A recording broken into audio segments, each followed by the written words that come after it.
بسم اللہ الرحمن الرحیم۔ السلام علیکم۔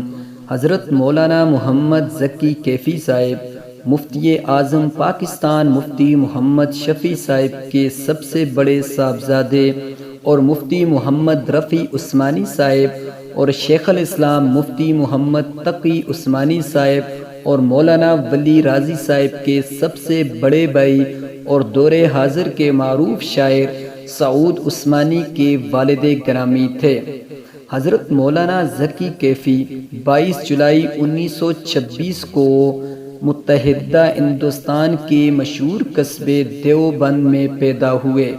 ان کے والد ماجد کے مرشد مولانا اشرف علی تھانوی صاحب نے ان کا نام محمد ذکی تجویز کیا۔ تاریخی نام آپ کا سعید اختر رکھا گیا۔ آپ نے ابتدائی تعلیم دارالعلوم دیوبند ہی سے حاصل کی۔ آپ کا اصلاحی تعلق حضرت مولانا اشرف علی تھانوی صاحب سے قائم ہوا۔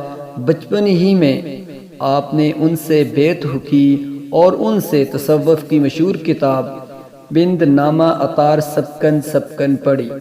حضرت مولانا ذکی کیفی کے والد مفتی محمد شفیع عثمانی صاحب پاکستان کے بانی رہنماؤں میں سے ایک تھے۔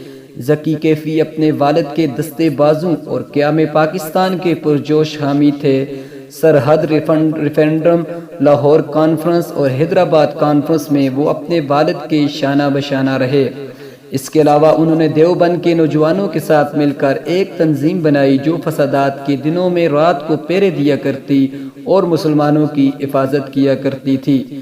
قیام پاکستان کے بعد ان کا سارا خاندان پاکستان ہجرت کر گیا، مگر وہ اپنے والد کے ایما پر ہندوستان ہی میں رہے اور ان کے ادھورے کاموں کو نمٹاتے رہے۔